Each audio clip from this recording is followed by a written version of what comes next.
All right, what can we learn? Lessons from George Clooney, Larry Kudlow, and Gollum from Lord of the Rings. Let's start off with George Clooney. Well, I got to give it to the Babylon Bee. This is kind of funny. Babylon Bee puts out the new Ocean's 14. George Clooney pulls off $30 million heist by tricking people into giving him money to politician before revealing he's demented.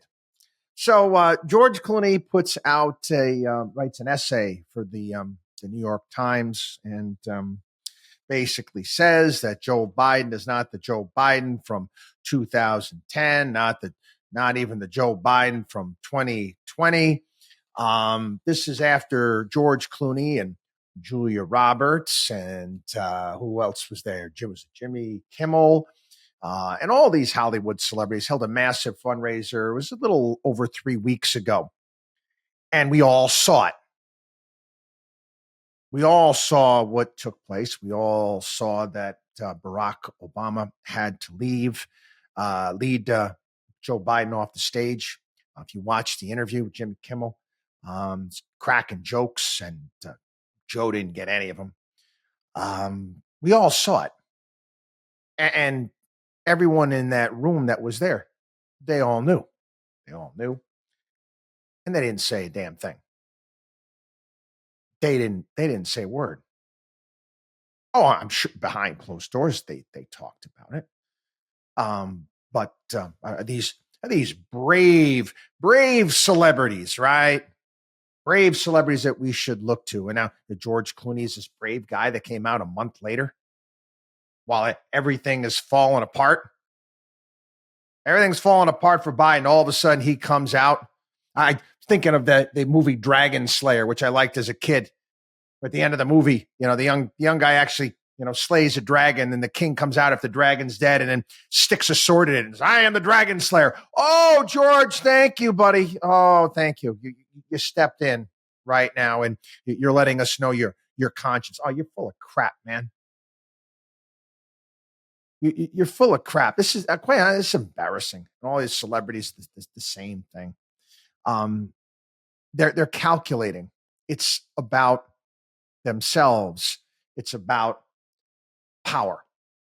So I'll bring the Gollum reference in. If you're not familiar with Tolkien's Lord of the Rings character in the film Gollum, becomes twisted, demented, evil because of his this attachment to this ring of power. And that's who we're dealing with right now. And I'm going to be upfront and honest with everybody here. It's on both sides of the aisle. Few and far between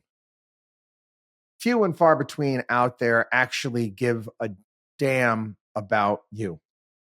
The sooner that you wake up as an individual and understand and how twisted, like Gollum, how twisted our political climate has become, the better off you're going to be. They don't care about you. George Clooney doesn't care about you. He doesn't give a damn about the country. He cares about his position in the grand scheme of things. He got a Presidential Medal of Freedom. He's got the right connects. Okay. This big club that I've often alluded to, not again, Carlin's idea, not my idea. Full disclosure right there. You are not a part of it. I am not a part of it. They are. There's a quote from one of the all-time great economists out there, Thomas Sowell. And I've recommended his books here over the years. One of the common failings among honorable people is a failure to appreciate how thoroughly dishonorable some other people can be and how dangerous it is to trust them. And I don't. I mean, they're all a part of it. I see this yesterday. Chuck Todd, this guy used to host Meet the Press. And he had information 2 years ago from cabinet secretaries, ones that were high up, that Joe can't run again. He can't do this. He was running Meet the Press. Oh, if and again, this is direct from a cabinet secretary, they'd have no problem at all running some unnamed source against Donald Trump at that point in time. A cabinet secretary comes out and basically is questioning whether or not the president handles Chuck Todd, NBC. Now you come out with this? I mean, this is insane. Then you got James Comer coming out, trying to find out, subpoenaing, trying to figure out who's running the country at this point in time. Does it really matter? Honestly, James Comer, does it really matter at this point in time? All this is about power and control. These, again, you think these people in Washington care about you? We'll get back to Biden for a moment. Why do I bring Larry Kudlow into this? Well, I really don't watch very, very, very little cable news. Sometimes, some of the news bits, squawk box stuff, CNBC in the background, and maybe to catch some breaking news on some things that are going on. I have mentioned that new network out there, News Nation, is pretty good, but I just have no need for it. So one of my sharp listeners sent me an email yesterday alerting me that someone that I do have a great deal of respect for, somebody that I do believe is quite honorable. His entire family, his father, Ron Paul, and Rand Paul, and alerts me to the fact that you got to catch this interview. Rand Paul is going to be on Larry Kudlow. And okay, I'm going to watch it again, especially, I'm sure there's going to be discussion in regards to Trump's 20-point plan that we went over yesterday on the podcast.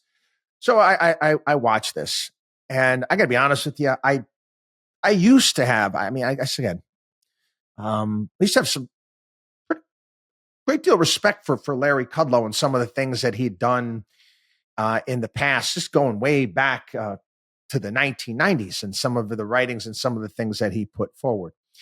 But make no bones about it, Larry Kudlow, I think is at this point in time, he is a greater bootlicker of Donald Trump than Sean Hannity. I'm watching the show yesterday from the beginning, and I watched this show in a very long period of time. I'm like, are you kidding me? They're talking about the Republicans and the RNC platform. It's not a freaking platform. It's 20 freaking bullet points. That's not a platform.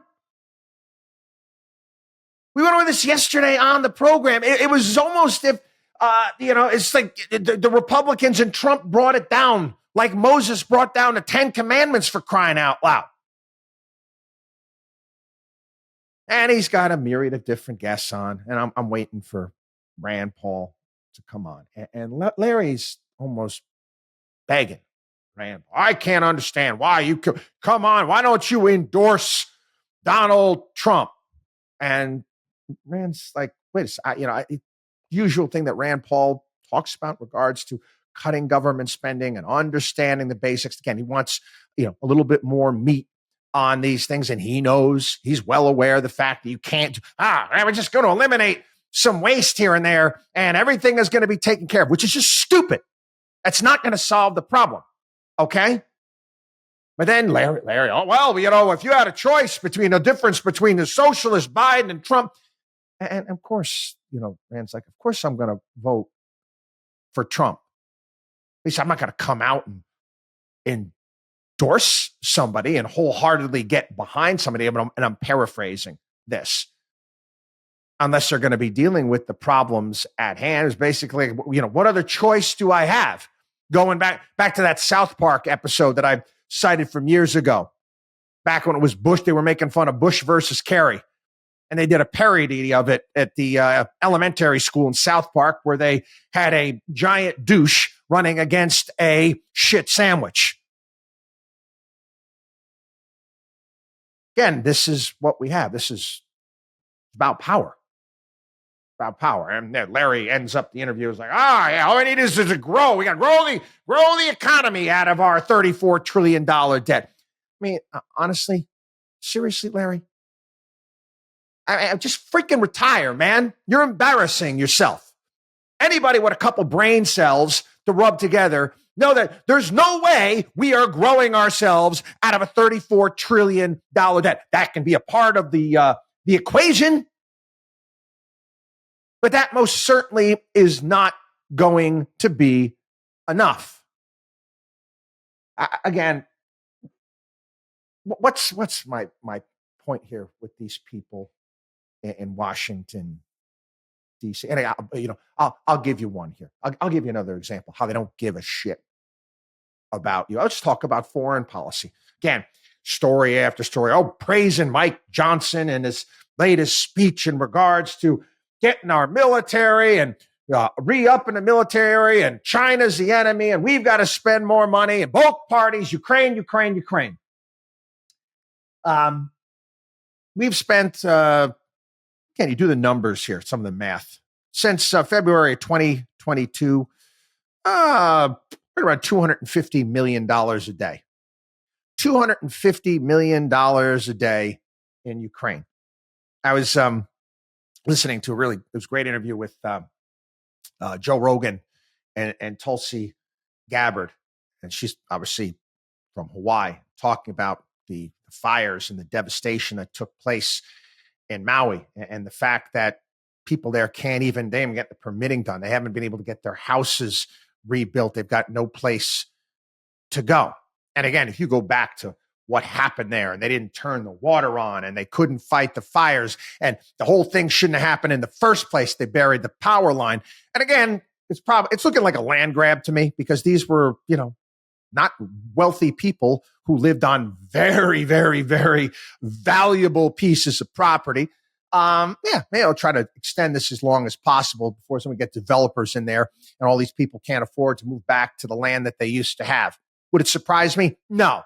You know how much the government gave those people there in Maui that lost their homes? $700. $700. We're spending close to $250 million a day in Ukraine. The people that were displaced by fires in Maui, $700 help from the federal government. But yeah, we'll both elephants down. Gotta do this. All right, war, Russia. Gotta go fight that war over there. The sooner, and again, it drives me nuts. People that bumper stickers on their car and rah, this politician and that politician. Why would you do that? And again, I give you my Catholic background. You're worshiping idols. You do realize that, right? You do realize that you're worship. These again, for the most part, these people could care less about you. The overwhelming majority, and I've been following this stuff as for decades and decades, the hours that I spend, they don't care. Most of them don't. Yes, it's few and far between. Some do. But it's about power. And if you watching what has transpired just over the past several months with this election, with Biden, you realize that this is pledge allegiance to the party, not to the country. That's what it's about. And it's fascinating too. It's right now. Okay. Joe Biden, and remember, he was supposed to be big moderate, right? Big moderate, going to bring the country together. You know who's rallying around Joe Biden right now? The squad. Bernie Sanders. The far left members of Congress are the ones that are rallying behind Joe Biden right now. Why are they doing this? It's just their politics. Guys, right? These people care about just Game of Thrones. It's Game of Thrones. They feel that, well, gee whiz, if we happen to get Joe Biden in there because we support him, guess what? We'll own him. We'll own him, and he'll have to do whatever we want. So again, it's just a bit of a Hail Mary pass by the progressives, but again, I guess it's smart politically for them.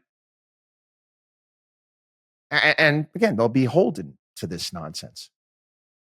Again, watching Clooney, watching now certain celebrities. Oh, Michael Douglas comes out. Just Michael Douglas does an interview with, who was it? Fareed Zakaria a couple months ago. Biden is sharp as a tack. Oh, he's on The View yesterday. Well, not really. Were these people brave? Do you think they give a damn about you? You think they give a damn about the country? They don't. They don't. Put your trust and your faith in God and your family and the people that are around you, the friend. Don't put your trust in these people. They don't deserve it.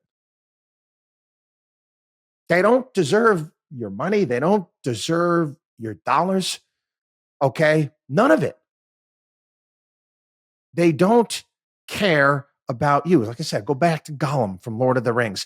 The precious. It's power. It's power that they want. And the sooner you recognize that, the sooner you realize that. This is especially for you young people out there. And you're young and get bold. Don't no, you got to see what you are dealing with right now. Look at our system. Look at our system, how it's set up. Look at all these people. Look at how old they are. They never leave. It's funny that Babylon Bee just did another funny skit. It was hilarious. It was basically a young couple talking to their father about, it's that time. We can't really take care of you anymore. And he's like, I'm fine. Like, oh, we know you're fine. They're like, it's time for you. It's time for you to go to the U.S. Senate.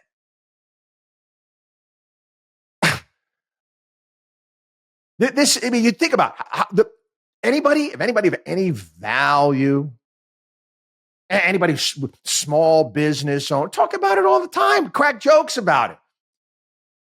You know that my client list, the accomplished people that I have as clients that wouldn't touch this with a 10-foot pole. Pecking order. Yeah, you got to work your way up. You got to work your way through the system. Both parties. If you don't do it, they're going to wreck you. I remember watching this in Florida when Marco Rubio was making his way up and the Republican Party didn't want any part of him at all. They wanted Charlie Crist. They weren't even supposed to get involved in the primary, but no. Charlie Crist, that was our guy because it's his time. It's his time. And if they don't like you and you can't have the right connection, you can't raise the money, they're going to destroy you. They're going to find ways to go back to, something you did at a frat party back in college, and they're going to try to ruin your life because that's who they are. We don't have the best and brightest. Best and the brightest, the people that live in your community are the ones that are running the businesses in and around you. Those are the best and brightest. They're the ones that make the country work. The sooner you realize that these a-holes in Washington, D.C. do none of the sort, the better off you're going to be. Yes, do we have a ruling class here in this country? Abso-freaking-lutely. Have we taken what the founders wanted for this place and wrecked it? We have. And just like you should, they say demons hate being mocked. You should mock these people. You shouldn't take them seriously. You shouldn't go to their damn rallies or the Republican Party rally and this. What's wrong with you? Go out and do something else better with your time. That was the other thing on Kudlow. There's this rally that they had down there at Doral. Oh, come on, people. Find something else better to do. Find something else better to do, for crying out loud. Stop worshiping these people in Washington, D.C. The sooner you realize that more often than not, 99.9% of them don't give a damn about you, the better off you are going to be. WatchDog on WallStreet.com.